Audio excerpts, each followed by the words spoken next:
Hey YouTube, it's Balloons King. About to read more of Prisoner B-3087. Today I'll be reading chapter 5 on page 26. Okay, so let's get started. Hang on.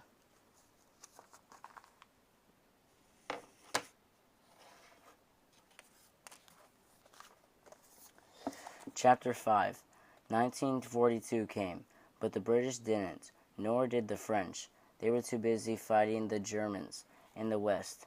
The radio talked about the fighting in Denmark and Norway and Belgium and the Netherlands, but since it was a German station, they always said they were winning.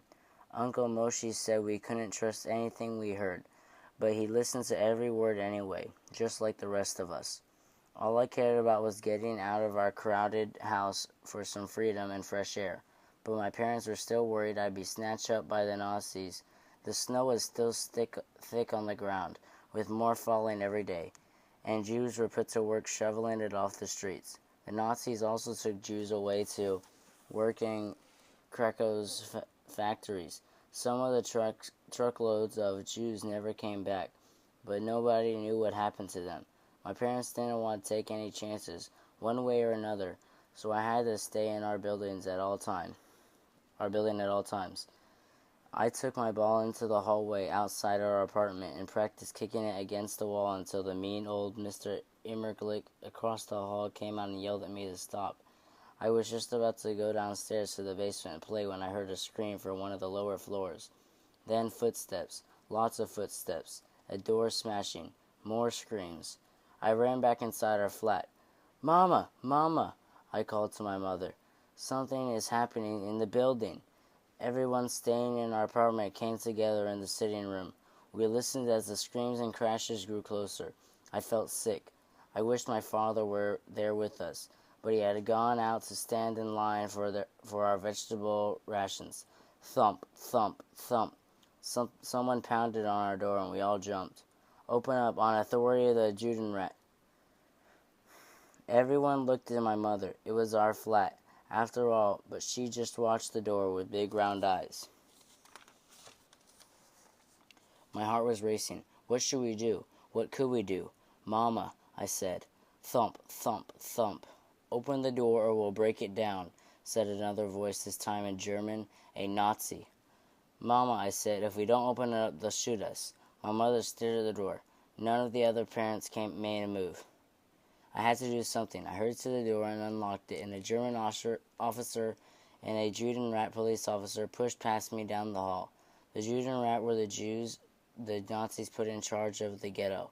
They had special police officers who had to take orders from the Nazis. "When we tell you to open the door," the German officer told the adults. The families huddled together, hugging one another tight. "Do you have jewels? Gold? A radio?" he demanded. My mother didn't answer. She just stared at the Nazi and trembled. He was getting madder.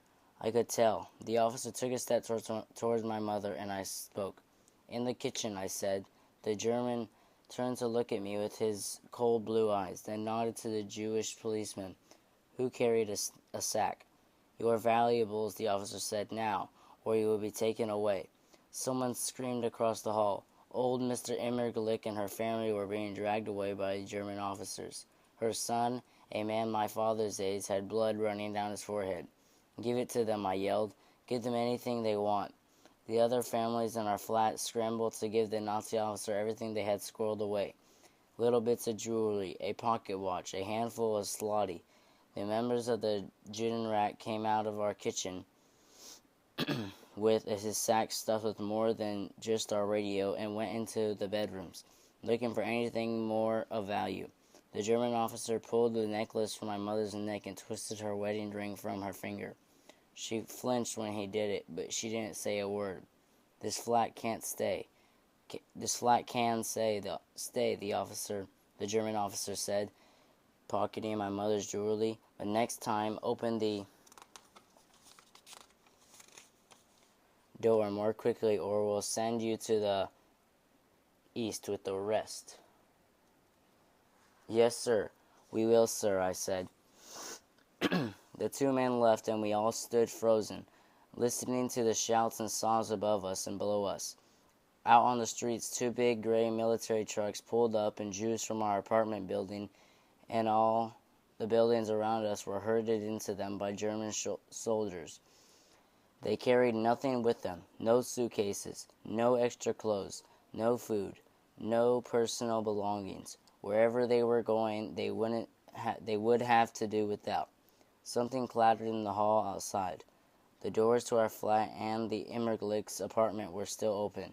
I could see an overturned table and lamp in their flat, but nothing more. Why had the Immerglicks and their family living with them been taken, and we hadn't? The officer said it was because we gave them our valuables, but the Immerglicks had a radio and jewelry slotty just like us. The Germans had taken the Immerglicks for no more reason than they felt like it. A shot rang out in the street, and we all jumped again. "Yannick," Mr. Rosenblum whispered. "The door." I glanced at my mother, but she was a million miles away. Her eyes were focused on the rug at our feet, her face empty of emotion. I don't know if she had even heard the shot. I tiptoed down the entrance hall and closed the door, flipping the lock with a click. It didn't make me feel any safer. When the trucks in the street were full, they pulled away. We never heard where they went. My father could have been on one of them, for all I knew. My mother sat at the table, her mind still elsewhere. At this time of the day, we would usually be in the... At this time of day... Sorry, I lost my spot. My mother sat at the table, her mind still elsewhere. At this time of day, she would usually be in the kitchen preparing whatever rations we had for lunch. But that was no use now. Our cupboards had been cleared out in the raid. We had nothing to eat. The other families retreated to their rooms to see what had been taken and what was left. The Rosenblum girls wailed like they were crying to outdo each other in volume, so I slipped out into the hall. The door to the Immerlich's flat was still open, and someone was inside. It was Mr. Tatarka from down the hall. When he heard the click of the door behind me, he whirled. One of the Immerlich's nice cushioned sitting room chairs was in his hands. He opened his mouth to say something, got flustered, then hurried out past me. He took the chair with him. I walked the hallway on my floor, looking in at the empty rooms. 4 flats, 16 families, all gone. Only 2 had their doors shut, us and the Tatarkas. 5 flats were empty on the floor above us, but only 3 on the top floor. Maybe the Germans got tired of us walking up all those steps. I went back to the stairs and realized for the first time that there was another set of stairs going up, even though this was the top floor. I'd never had any friends on the top floor, so I had gone up only once or twice in the past to run an errand. I stared down the stairwell, listening for a new invasion of Germans, but everything was quiet and still. I climbed the extra flight of stairs. There was a big steel door at the top. I opened it and cracked and looked outside. The roof. This door led out onto the roof. How had I not known this was here? But then, even if I had known, my parents would never have let me come up here.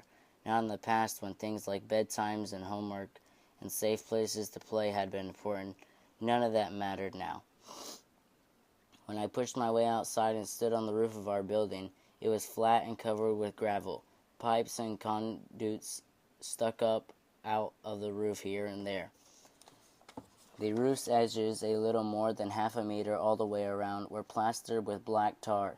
Strangest of all was a small wooden shack built up against the big brick chimney. It had a thin wooden door, and when I went inside, I found heaps of garbage and feathers and bird droppings. A pigeon coop. Mr. Immerglick's pigeon coop, probably. When I was a little boy, all I knew about the old man who lived across the hall was that he loved pigeons. But I had never imagined he kept a coop on the roof. The pigeons were all gone by now, just like Mr. Immerglick. He died a year before the Nazis came. But this shack on the roof, if it was repaired a little, cleaned up, maybe had some electricity running to it from the power lines that came into the building from the roof. My mind was racing. I ran back downstairs as fast as I could and burst into my flat. "Mama, I cried. I found my mother in the kitchen hugging my father. He was alive. He broke away from her when I came running in, worried. What is it, Yannick? He asked. Are they coming back? No. I want to show you something I found. Come quick. My parents followed me up the stairs, walking when I wanted them to run. Finally, I pulled them out onto the roof and showed them the pigeon coop. Don't you see? With little work, we could live here. Leave our flat? Father asked. Just the three of us, I told them. It's so crowded downstairs. Here we can have a space all to ourselves. We can scrub the floor and the walls, clean it up, and I can wire up the light from my projector, and a hot plate for cooking on. There's no bathroom, but we could always go back downstairs. For that. And in the winter, we'll have the chimney to keep us warm. I don't know, Yannick, my father said. My mother hadn't come inside the coop. Instead, she stood outside, staring back at the big steel door that opened onto the roof. We can bring up chairs, I told my father, and a mattress. And bars, my mother said. It was the first thing I'd heard her say since the Nazis burst into our flat. Can you put bars on the door? She stared at it, but I could tell her thoughts were still downstairs, reliving the invasion of our home. My father came out of the coop and put his arms around my mother's shoulders. Yes, Mina, we will fix up the coop and live here. We will put bars on the door, Yannick. I will see to it. We gave our flat to the Rosenblums.